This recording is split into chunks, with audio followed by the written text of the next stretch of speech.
Hey everybody, this is Darren Sabedra again with Bay Area Preps HQ, high school home for the Mercury News, East Bay Times. He's Mike Lefkow. My God, it's beautiful out here today.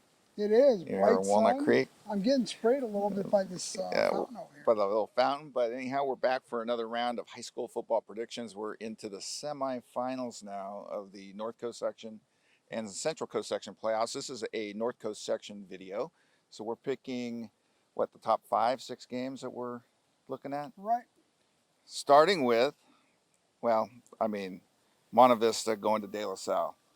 Monte Vista had a great win last week. I was there. Little Nate Price made the field goal. They won 9-6 and big win. But now they get De La Salle. Yeah, it's going to be, what can you say? De La Salle, it's a great team. Monte Vista just go out, play their best, and what else can you say? And what are you predicting for this game? I can't predict it. I'm covering the game. That's true. And I'm predicting De La Salle to win big. 54-14, my prediction. Yeah, well, 54-40, I guess that would be a running clock again, wouldn't it? Yes. Foothill. Foothill had a huge win last week. Neither of us saw that coming. No, they had lost 4 in a row going in, and I thought that they had just kind of run out of gas, but they found it and played very well. So they improved to 6-5. They're going to be going to Clayton Valley Charter, a team that beat them 41-0 during the season. Both of us are predicting Clayton to win, although much closer this time around. I'm predicting Clayton 31-17, and you're predicting them 27-14. Yeah, I think it'll be a closer game. I think Foothill has recharged its batteries a little bit. This game has, to me, has a lot of intrigue. Hayward, the fourth seed in D3, coming up here to Walnut Creek to play Las Lomas. Both teams are 10-1. Both teams have a common loss. Campolindo beat both teams Right, and by comparable by scores, comparable actually. scores. Comparable margins. Yes, it's been a great season for Hayward. Great season for Las Lomas.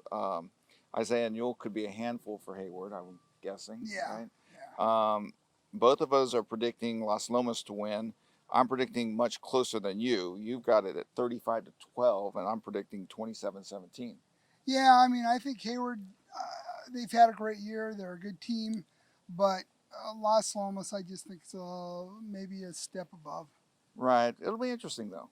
I mean, if it were at Hayward, maybe I might even think it's going to be a little closer, but. If it had been at Hayward, I would have predicted a closer score, yeah. Okay. In Division 5, the top seed Ensenada Jets will be at home to play De Anza. Both teams 10-1. Great season for both teams.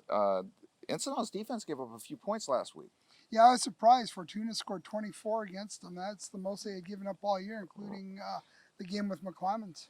I'm thinking they're going to come back to. I think they're going to come back to the level that they played all season. I'm predicting Ensenada to win 16-10. You're predicting 24-19 for Ensenada. I think it's going to be a close game. I think De Anza is a little bit underrated. They have some serious talent on that team, and we'll see how they fare. Acalanes. This game also is another intriguing matchup on Saturday afternoon. Acalanes at 9-2, the 3 seed in Division 4, going to Marin Catholic at 10-1. Marin Catholic's defense is phenomenal. I was looking up at the numbers that they've allowed, and not very many. I mean, it's been a very impressive defense, comparable to kind of what Valley Christian's done in the CCS. Yeah, they haven't given up more than in any of their wins. They have not given up more than 9 points, and then McClymonds got them for 19 points. But their defense is pretty awesome. Acalanes has shown that it can win tight defensive games, beating Campolindo. Right? They beat Campolindo. Right, 17-7. And then they beat their another rival there, Miramani, 17-14. So they've won some tight games. That I think this game will be similar. I am predicting Marin Catholic to win 20-14, and you're predicting Marin Catholic to win 21-10. Yeah, I think Acalanes will give it a go, but having to go up there, it's going to be very tough for them. 2 more games here on our NCS list. This one in Napa, where Campolindo is going to go there to play the number 2 seed Vintage team. Vintage is 10-1. I'm still scratching my head how Vintage, which has had a very impressive season, how did Vintage lose to Bellarmine?